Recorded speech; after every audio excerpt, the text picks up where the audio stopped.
isu tentang penistaan agama yang dilakukan oleh Syahrul Waria Tubles. Ya, supaya kalian pada fokus tuh sama si anak durhaka ini, biar si kasusnya si Waria itu tenggelam. Jangan sampai ya, itu harus dikawal sampai selesai karena sudah menjadi tersangka. Oke? Jangan sampai lenyap dan jangan sampai tenggelam ini kasus, karena kasusnya sudah masuk tersangka. Seru, ternyata lawannya gak cuma itu.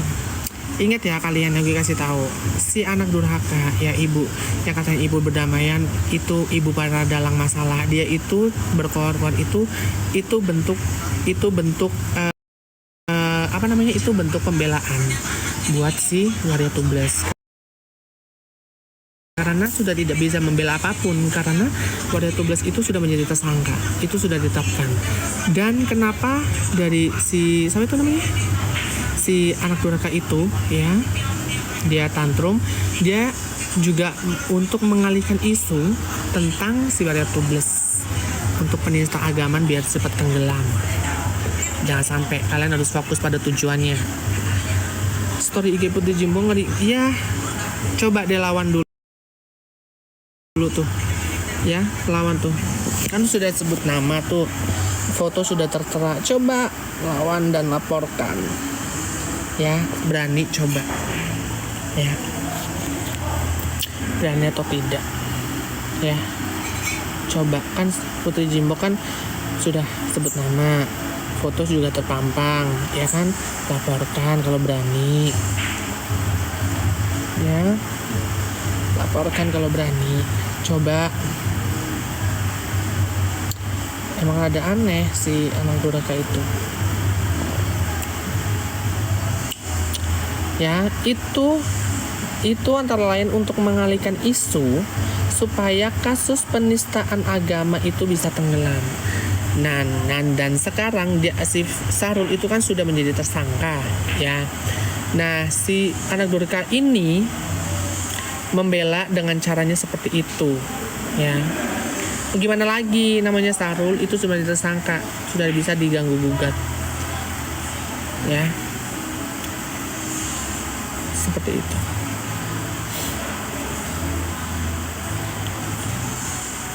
Basmi andur maksudnya gitu guys, seperti itu ya.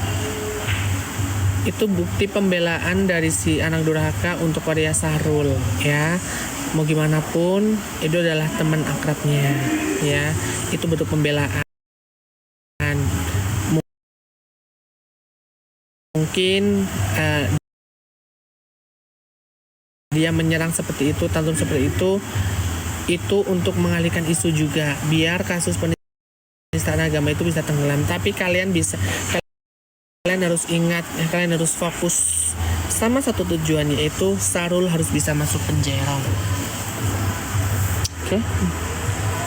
Seperti itu. Jangan sampai lupa.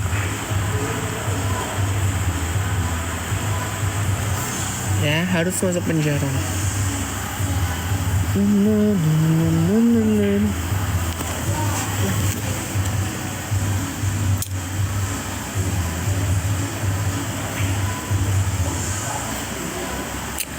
Dan si Syahrul itu kan kalau bikin story kan sok nantangin ya, berilah dia itu untuk kesempatan untuk bisa menghirup udara bebas ya. Coba, pokoknya tetap satu tujuan, yaitu Syahrul harus masuk penjara. Nah, balik, sudah balik ya, harus tetap masuk penjara. Nanti dia mau bikin konten tentang si wanita perdamaian, padahal wanita dalang dari semua masalah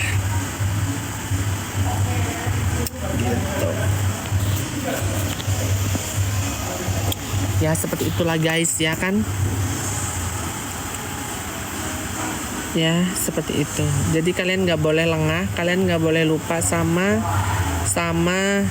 kasusnya si Waria Tubles penistaan agama ya. Kalian harus pantengin terus, jangan sampai lengah.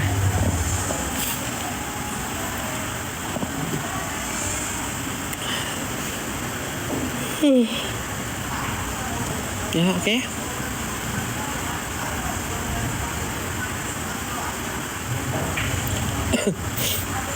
Seperti itu. Jangan sampai lengah dan jangan sampai ketinggalan karena kasusnya itu sudah jalan ya, sudah jalan.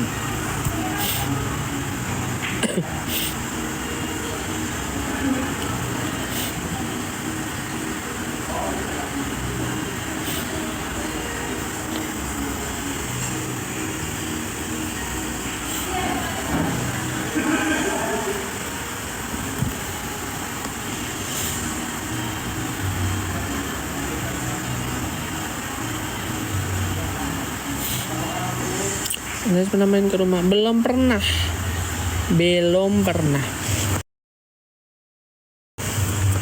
Kenapa emang?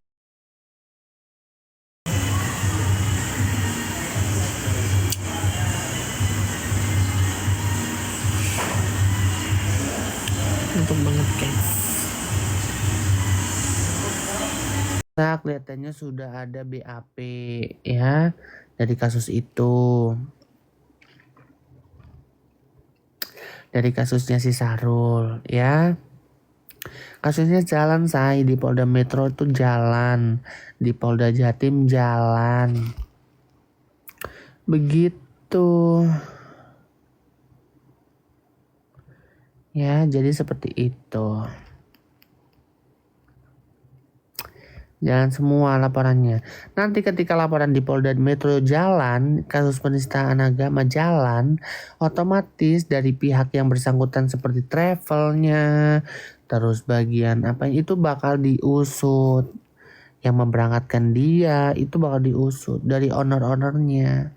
Jadi kan tapi kan butuh proses. Begitu.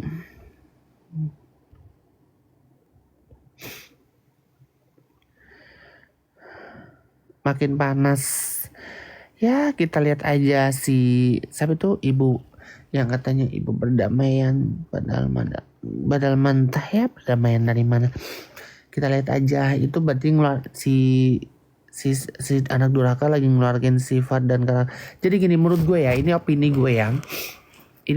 gue, si anak durhaka itu dia tantrum di Instagram, sekarang nyerangkan Niki, itu bukti pembelaan buat si Waria Tublas karena sudah menjadi tersangka. Satu ya. Yang kedua, si anak durhaka ini nggak mungkin bisa ngebela apapun karena sudah ditetapkan oleh Polda Jatim sebagai tersangka ya. Itu yang kedua. Terus yang ketiga, kenapa dia tantrum dan banyak berkomentar di Instagram? Gue rasa dia untuk bisa mengalihkan isu tentang kasus penistaan agama. Karena kan kasus pencemaran nama baik kan dia kan sudah menjadi tersangka kan ya. Jadi menurut gue yang pertama adalah dia dengan cara seperti itu dia itu ngebela nge-backing untuk Waria Tublas ya, dengan cara dia berkoar-koar dan tantrum di Instagram. Gue rasa seperti itu. Itu sebuah dugaan nih ya. Tapi opini gue seperti itu. Yang kedua, dia karena kalian bisa menunggu-nunggu nih, banyak yang menunggu-nunggu si anak durhaka ini bisa ngebales si Kaniki. Nah, sekarang kan sudah dibalas. Nah, gue rasa jangan ada kalian lupa dengan kasus penistaan agama.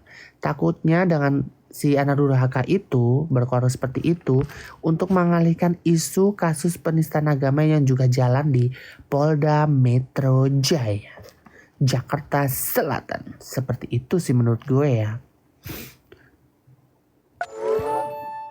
Menurut gue seperti itu.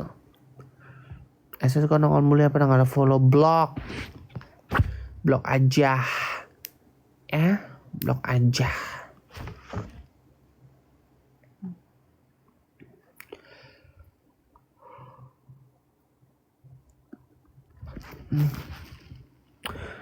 Oh iya, Porles ya benar.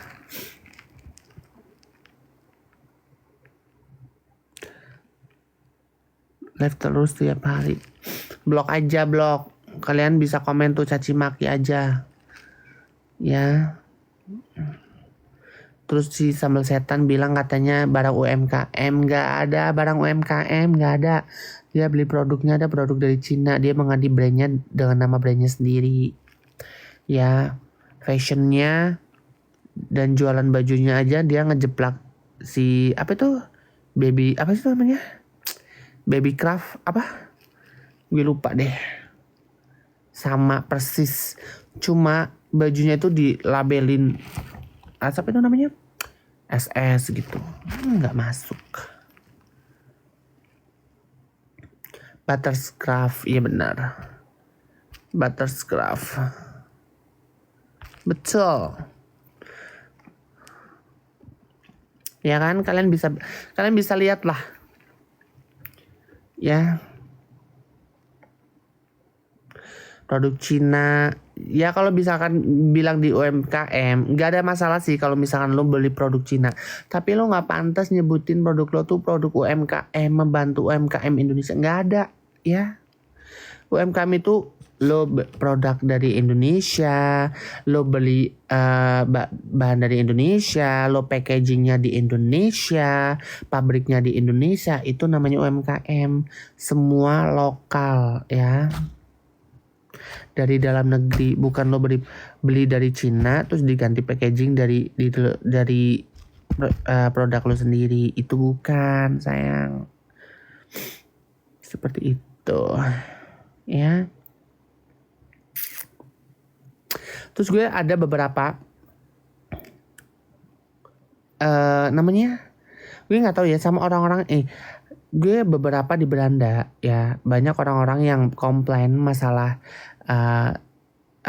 kosmetiknya dia, dari cushion terus dari apapun skincare-nya dia sejelong itu. Jadi gue nggak habis pikir sama orang-orang yang, lo ngapain sih beli produk itu, sudah jelas-jelas itu produk emang jelong. Banyak sekali review-review di TikTok yang emang bener-bener jelong BGT ya.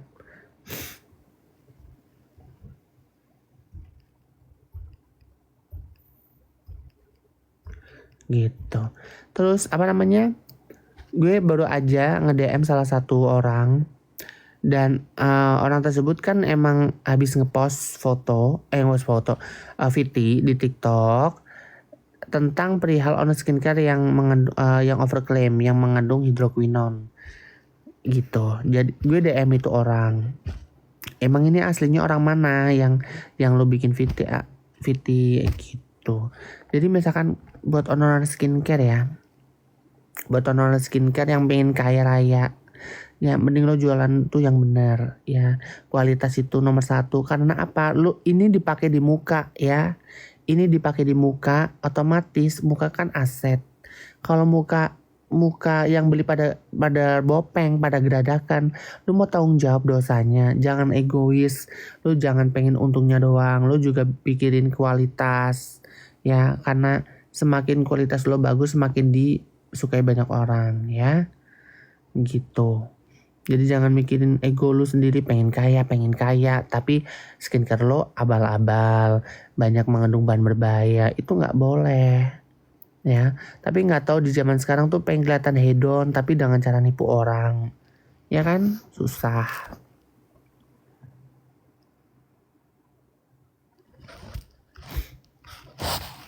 Gue mending beli Hana Sui. Benar, Hana Sui itu aman. Gue juga punya produk Hana Sui. Contohnya gue punya kusen, gue punya. Terus bedak tabur, ada gue. Hana Sui, Skintific juga ada. Ya, jadi kalian jangan tergiur harga-harga murah, harga tombok, harga apalah itu, harga diskon ya. Kalian mikir ke depannya, muka kalian bakal bopeng gak, muka kalian bakal gedadakan gak ya. Seperti itu menurut gue ya. Tapi itu hak kalian. Kalau menurut gue sih mending gak usah lah. Udah kelihatan kok.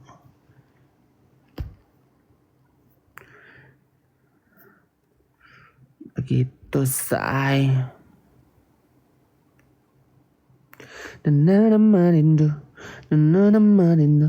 Gitu. Jadi menurut gue sih, ya mungkin dengan cara seperti itu dia ingin pengen kayak instan kali, makanya ngejual harga beli 8.500 dijual 1 juta karena diganti packaging yang kelihatannya mewah, biar kelihatan wah ini pasti kosmetiknya mehong dan bagus nih.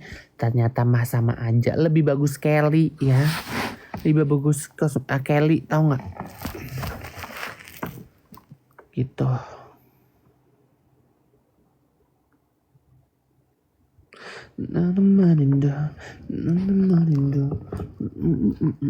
Gue habis bikin VT, jangan lupa di like, di komen, dilihat VT yang gue buat itu, yang gue habis nge-DM itu orang yang habis bikin VT juga. Nama kalian bisa cek itu VT gue ya. Nggak tahu deh sama orang-orang yang kayak orang-orang skincare gitu, kayak yang satu ratu emas, yang satu ratu dugong. Aku pernah lihat di komentar kenapa ada yang, makanya gue juga heran ya, orang-orang tuh pada ini harga tombol kalian bisa 300 dapat 5, 300 dapat 5, dia itu bukan rugi, dia dapat untung karena harga belinya HPP-nya aja 8.500 ya, 7.500, dijual di Indo 300.000, 500.000, berapa kali lipat coba ya.